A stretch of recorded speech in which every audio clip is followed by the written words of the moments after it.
কল্পনা করুন, দূরে একটি নৌকা ভাসছে নদীতে। হঠাৎ নৌকার যাত্রীরা একদিক থেকে অন্যদিকে ঝাঁপিয়ে পড়ছে। কেউ বলছে এটা নতুন যাত্রার সূচনা, আবার কেউ বলছে এটা বিশ্বাসঘাতকতা। বাংলাদেশের রাজনীতির মঞ্চেও এমন এক ঝাঁকি দেখা যাচ্ছে।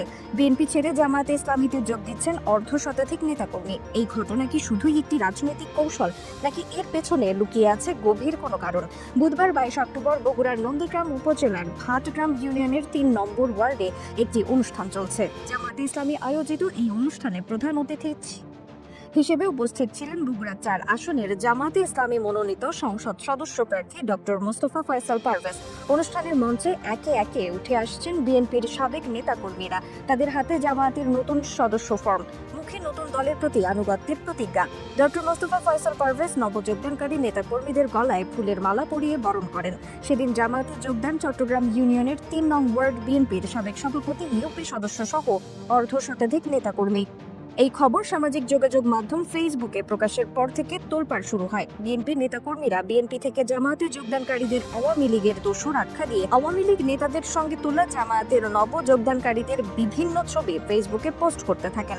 ডক্টর মোস্তফা ফয়সাল পারভেজ জানান, 52 থেকে 53 জন নেতাকর্মী জামায়াতে ইসলামীতে যোগদান করেছেন।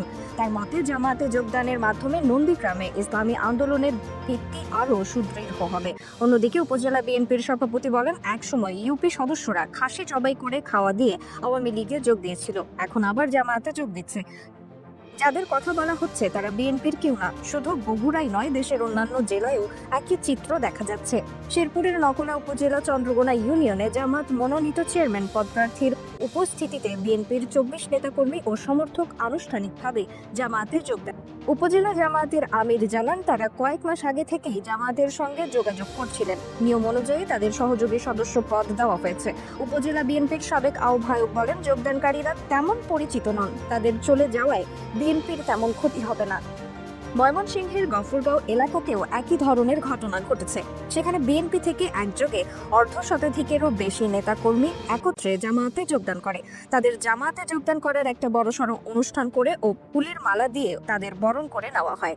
বিশ্লেষকদের মতে এই ঘটনাগুলো নির্বাচনের আগ মুহূর্তে ক্ষমতার রাজনীতিতে এক নতুন মাত্রা যোগ করেছে।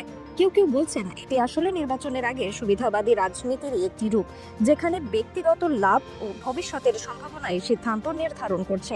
আবার অনেকে মনে করেন, বিএনপির দীর্ঘমেয়াদী সাংগঠনিক দুর্বলতা, নেতৃত্বে বিভাজন ও নীতিগত অনিশ্চয়তা এ ধরনের দলত্যাগের মূল কারণ। অন্যদিকে যারা দল ছেড়ে জামায়াতে যোগ দিচ্ছেন তাদের বক্তব্য সম্পূর্ণ ভিন্ন। তাদের মতে, জামায়াত ইসলামী আজ একটি আদর্শ ভিত্তিক দল হিসেবে জনগণের কাছে নতুন করে আস্থা অর্জন করছে। রাজনৈতিক বিশৃঙ্খলার এই সময়ে তারা বিশ্বাস করেন, জামায়াতে দেশের ইসলামী মূল্যবোধ ও নৈতিক রাজনীতির প্রকৃত প্রতিনিধিত্ব করছে। অন্য প্রান্তে বিএনপি নেতারা এই দল বদলকে দেখছেন বিশ্বাসঘাতকতা ও সুবিধাবাদী মানসিকতার প্রকাশ হিসেবে। তাদের দাবি, কিছু নেতাকর্মী ব্যক্তিগত অবস্থান ও ভবিষ্যতের লাভের আশায় দলের কঠিন সময়ে পিঠ ফিরিয়ে নিচ্ছেন। সব মিলিয়ে এই পালা বদল বাংলাদেশের রাজনীতিতে এক জটিল ও তাৎপর্যপূর্ণ পরিবর্তনের ইঙ্গিত দিচ্ছে। দেশের রাজনীতিতে দল বদলের ঘটনা নতুন নয়, অতীতেও অনেক নেতা দল বদলের রাজনীতি করেছেন।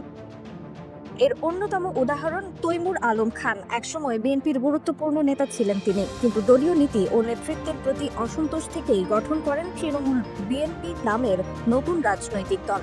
তিনি 300 আসনেই প্রার্থী দিয়েছিলেন, তবুও নিজের আসন থেকেও জয় পাননি। এটা স্পষ্ট হয় দল ছেড়ে নতুন করে রাজনীতি শুরু করা কতটা কঠিন একটি কাজ। আরেকজন আলোচিত নাম লুৎফুজ্জামান বাবর। 2007 সালের তত্ত্বাবধায়ক সরকারের সময় বিএনপি যখন কঠিন সংকটে, তখন তিনি দল থেকে সরে এসে যোগ দেন সংস্কারপন্থী বিএনপি জোটে। প্রথমে মনে হয়েছিল এই নতুন জোট হবে রাজনৈতিক সংস্কারের প্রতীক, কিন্তু পরে নেতৃত্বের বিভাজন ও জনসমর্থনের অভাবে এই জোটও টিকতে পারেনি। এই উদাহরণগুলো দেখায়, বিএনপি থেকে বেরিয়ে নতুন রাজনৈতিক শক্তি গড়ার চেষ্টা বহুবার হয়েছে, কিন্তু টেকসই কোনো বিকল্প এখনো গড়ে ওঠেনি।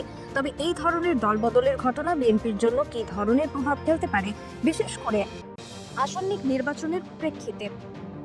অনেক রাজনৈতিক বিশ্লেষকের মতে, সাম্প্রতিক এই ঘটনাগুলো বিএনপির জন্য একটি বড় ধাক্কা হয়ে দেখা দিতে পারে, বিশেষ করে সেই সব অঞ্চলে যেখানে আগে থেকেই জামাত ইসলামী শক্তিশালী অবস্থান ধরে রেখেছে।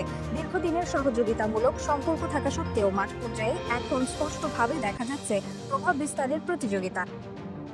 বিএনপির অভ্যন্তরে নেতৃত্ব সংকট ও সমন্বয়ের ঘাটতি পরিস্থিতিকে আরো জটিল করে তুলছে। এর ফলে তৃণমূল পর্যায়ের নেতাকর্মীদের মধ্যে হতাশা বাড়ছে, যা ভোটের মাঠে দলের অবস্থান দুর্বল করতে পারে। অন্যদিকে জামায়াতের জন্য এটি এক অনন্য সুযোগ হয়ে এসেছে। তারা বিএনপির ভেতরের বিভাজনকে কাজে লাগিয়ে নিজেদের সংগঠন ও ভোট ব্যাংক শক্তিশালী করতে চাইছে। বিশেষ করে উত্তরবঙ্গ ও দক্ষিণাঞ্চলের ধর্মভিত্তিক এলাকায় জামায়াত ইতিমধ্যেই সক্রিয় ভূমিকা নিচ্ছে। তাদের তরুণ প্রজন্ম ও নারী ভিত্তিক নেটওয়ার্ক এই মুহূর্তে বেশ কার্যকরভাবে কাজ করছে। বিএনপির ভেতরে যখন বিভাজন আর অনিশ্চয়তা, তখন জামাত সেই শূন্যস্থান পূরণে তৎপর। বিশ্লেষকদের মতে, যদি এই প্রবণতা অব্যাহত থাকে, তাহলে আসন্ন নির্বাচনে বিএনপির জন্য এটি কেবল একটি কৌশলগত নয়, বরং অস্তিত্বের লড়াইয়ে পরিণত হতে পারে। বাংলাদেশের রাজনীতি সবসময় অস্থিরতা ও অনিশ্চয়তার এক মঞ্চ।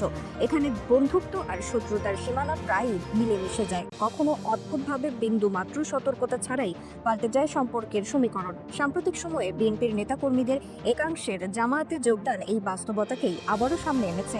যারা এক সময় একই লক্ষ্য ও স্লোগানে রাজপথ কাঁপিয়েছেন, তারা আজ ভিন্ন পতাকার নিচে অবস্থান নিচ্ছেন। এই দৃশ্য রাজনৈতিক ইতিহাসে এক নতুন অধ্যায়ের সূচনা করছে।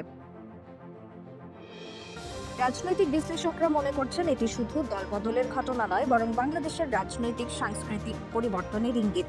একদিকে বিএনপির সাংগঠনিক দুর্বলতা, অন্যদিকে জামায়াতের সুসংগঠিত কৌশল ও মাঠ পর্যায়ে প্রভাব, এই দুয়ের মিশ্রণ নতুন ভারসাম্য তৈরি করছে। এই প্রবণতা যদি অব্যাহত থাকে, তবে ভবিষ্যতের নির্বাচনী সমীকরণেও তার বড় প্রভাব পড়বে। তবে শেষ পর্যন্ত প্রশ্ন রয়ে যায়, যারা যে দলবদল করছেন, তাদের রাজনৈতিক ভবিষ্যৎ আসলে কোথায় দাঁড়াবে?